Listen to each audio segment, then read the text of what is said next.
Assalamualaikum warahmatullahi wabarakatuh. Kali ini penulis bikin bahas soal oli Mesran B40. Jadi iya, banyak komentar-komentar atau laporan-laporan positif pemakaian Mesran B40 atau juga Mesran CE40. Jadi komentar positif bahwa Mesran B40 suara mesin sekarang jauh lebih halus. Penguapannya sekarang jauh berkurang. Untuk dipakai kecepatan tinggi jadi halus ya. Ini baik yang pemakaian Mesran B40 saja, Mesran SE40 saja, Mesran campur minyak goreng. Tapi harus ingat ya, Mesran Super tidak termasuk yang direkomendasikan. Jadi yang direkomendasikan adalah Mesran 40, yaitu Mesran SE40 tanpa B dan Mesran SE40 dengan B di botolnya. Kalau secara deskripsi, Mesran SE40 dengan B itu lebih ditujukan ke diesel, ke kendaraan berat, walau ada keterangannya juga bisa untuk kendaraan bensin. Sementara yang SE40 untuk kendaraan bensin, walau kalau nggak salah bisa juga untuk diesel. Nah, jadi dua-duanya bisa untuk bensin, bisa untuk diesel. Cuma yang B40 dispesialisasikan untuk diesel. Secara aditif, Mesran SE40 aditifnya lebih sedikit daripada Mesran B40. Ini terlihat dari kandungan TBN ya. Penulis lupa angkanya, tapi ya yang jelas B40 lebih besar. Mungkin 10 kali ya. Sementara yang Mesran SE40 6 atau 7 gitu, lupa penulis. Setara dengan oli Jaso MA biasanya. Jaso MA yang murah tentu ya. Soalnya Jaso MA yang mahal itu aditif banyak juga, seperti liqui moly, street race 10W60 kalau nggak salah TBN nya 10 bulas. Tertuang juga di hasil analisa oli, kandungan deterjennya setara dengan oli diesel ya. Jadi kalau yang ngomong oli motor aditifnya deterjennya lebih sedikit dari diesel, ya mungkin perlu ngecek merek, perlu ngecek anunya dulu, tipenya dulu. Kalau sama-sama liqui moly, sama-sama street race, tipe yang berbeda ya aditifnya bakal berbeda. Itu analisa oli ini sopo, sport tourer atau sopo gitu ya. Penulis sudah pernah bahas ya sebelumnya. Efek dari aditif ini, kalau feelingnya ya, tentu penulis nggak bisa merasakan aditif anunya ya, deterjennya, karena itu mestinya bukan sesuatu yang bisa dirasakan, karena itu pembersih kan. Taunya bersih atau enggak ya bongkar mesin. Nah, yang bisa dirasakan adalah dari sisi anti ausnya, pelicin anti ausnya. Jadi kalau pelicin itu di oli macam-macam ya licinnya. Licin pelan, licin kencang, licin nunggu lama, licin langsung, licin yang tahan lama, licin yang cuma sebentar. Ya begitulah wis kira-kira ya. Nah, kalau Mesran B40 itu mulai dari RPM rendah sudah halus. Kalau kencang nggak makin halus, tapi ya wis begitu. Cuma kalau Mesran B40 karena aditifnya banyak, tenaga motor jadi nggak bisa keluar. Jadi kalau aditif anti aus, aditif deterjen itu banyak, maka tenaga motor nggak bisa keluar. Itu sudah info ya. Nah, yang masalah kalau aditif terlalu banyak itu adalah bikin korosi karena ya jadi seperti pasir gitu ya. Kalau lewat pasir, pasirnya sedikit, licin. Kalau pasirnya terlalu banyak, berat kan. Jadi kalau lewat lautan pasir itu jauh lebih berat daripada lewat jalan aspal yang ada pasirnya. Jalan aspal yang ada pasirnya itu sering merosot-merosot, ban mudah tergelincir. Tapi kalau lautan pasir itu orang jatuhnya bukan karena licin, tapi bannya nyangkut ya. Nyangkut jatuh. Kalau di jalan datar berpasir terpeleset jatuh.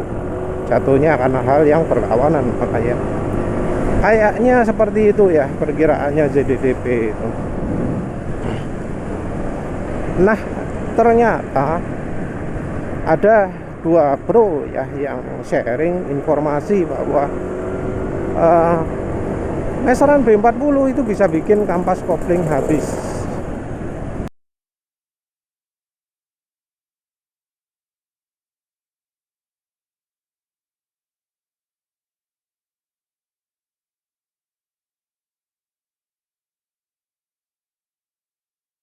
Habis artinya aus.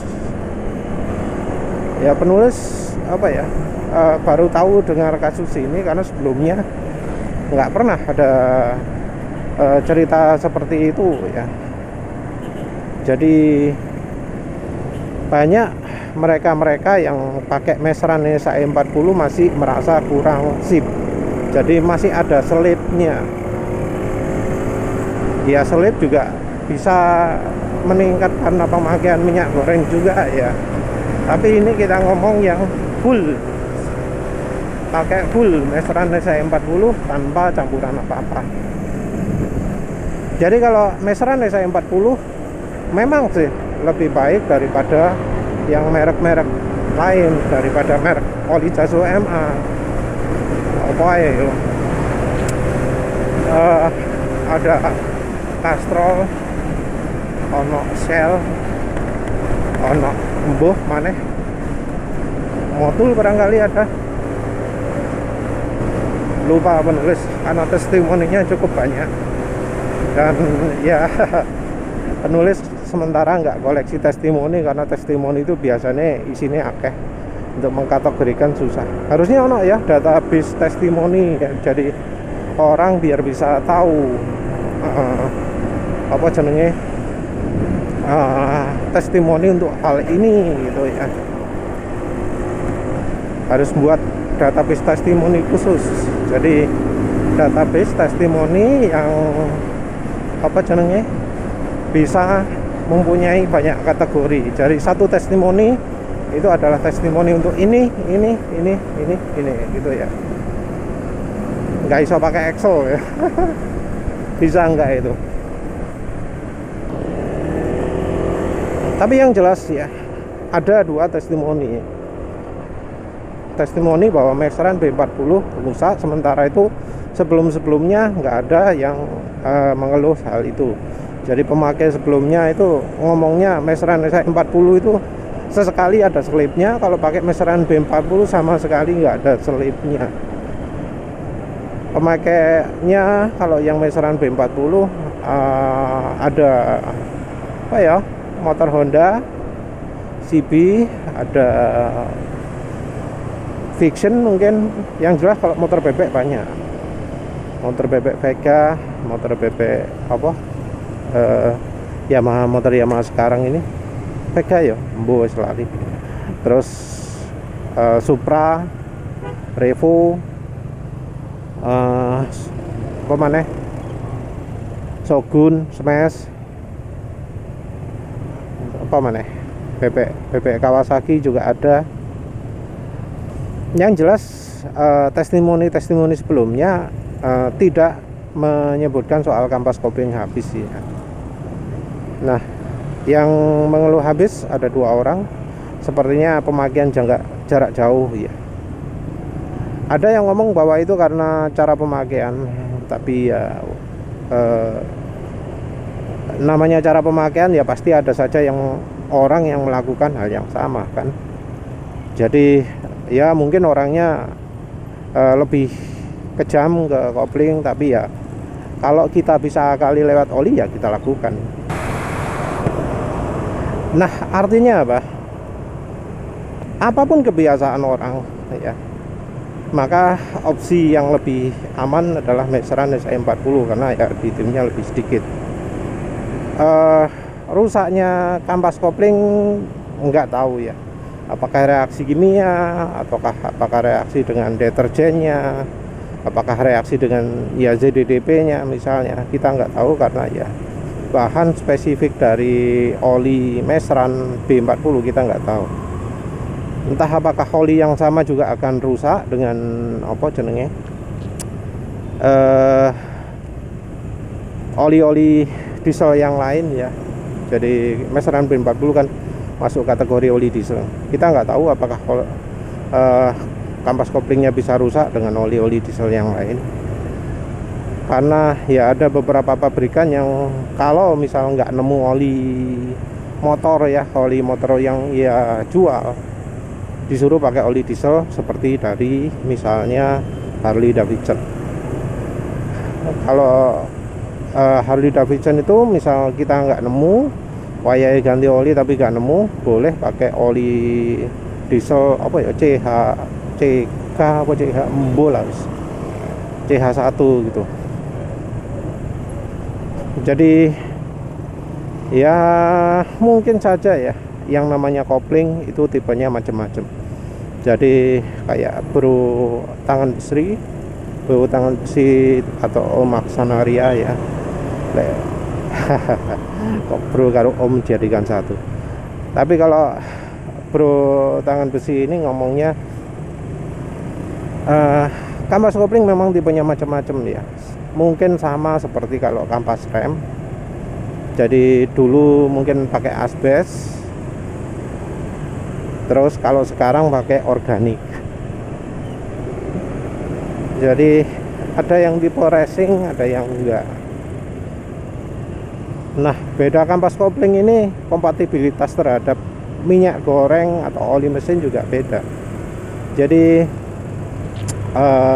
bro tangan besi ini pernah jadi salah satu tester atau yang mengikuti testingnya kampas kopling, merek kampas kopling tertentu ya.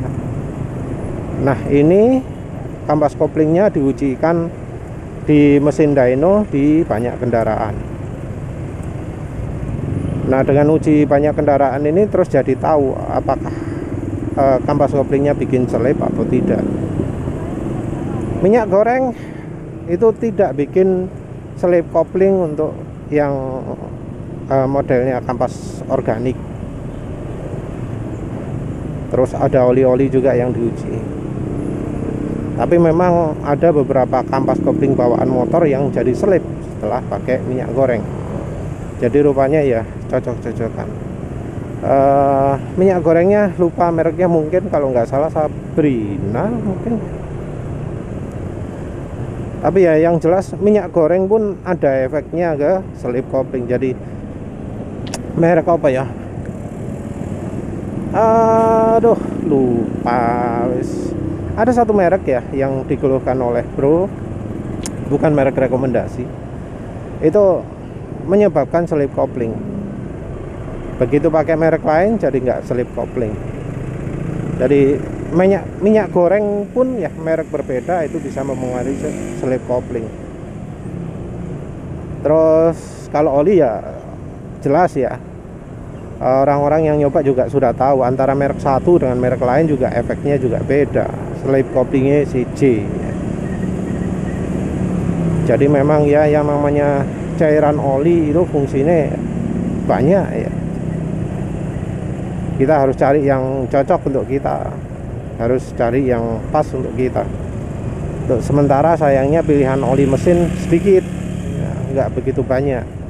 Jadi kita yo kalau pilihan ya kemana gitu loh. Yang repot kalau oli yang awet ternyata nggak cocok untuk motor kita, entah suatu alasan apa gitu. Memang sih nyoba oli itu juga ada resiko dan kita itu nggak tahu resikonya bagaimana. Tapi untuk sementara ya untuk oli mesin, resiko meseran menurut penulis masih lebih kecil daripada misal mesin berlumpur, rembes ya.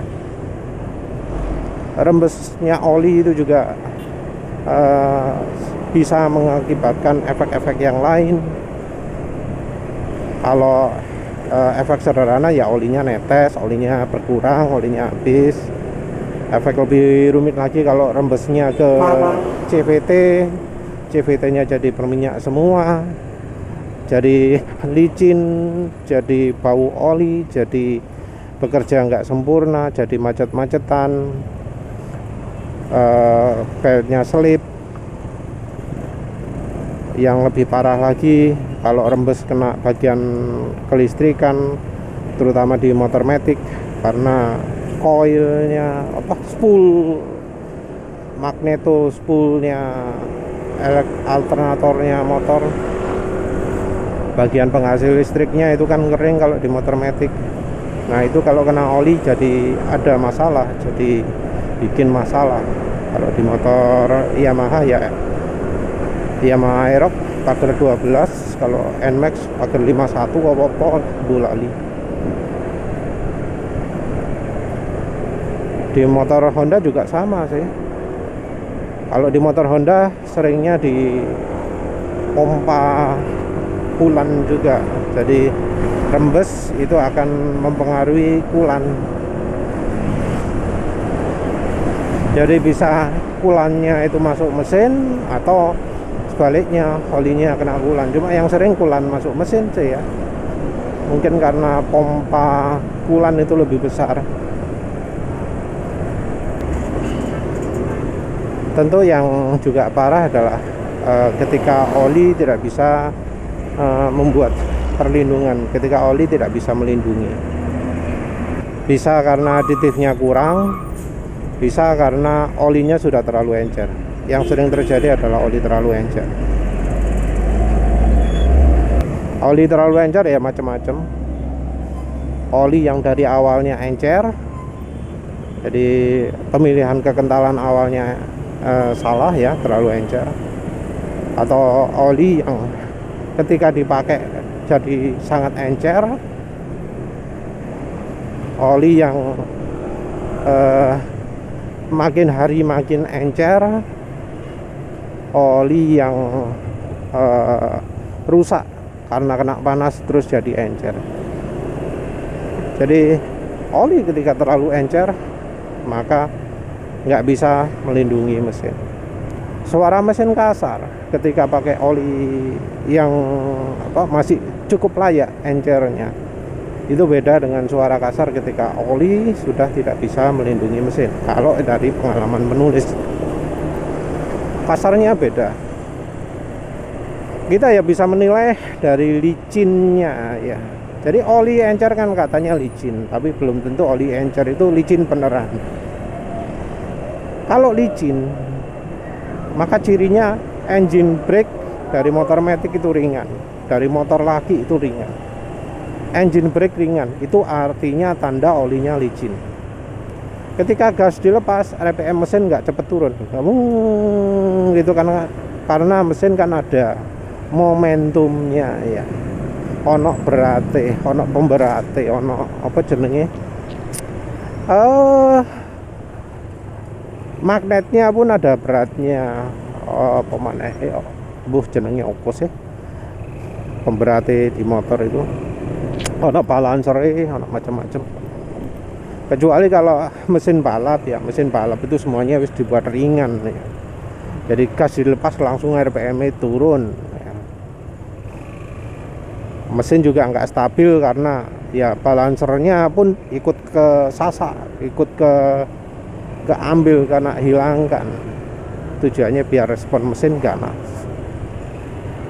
Ya motor harian nggak mungkin reaksinya seganas motor balap karena ya salah satunya komponen mesinnya diringankan semua, termasuk balancernya, momentumnya, macam-macam ya.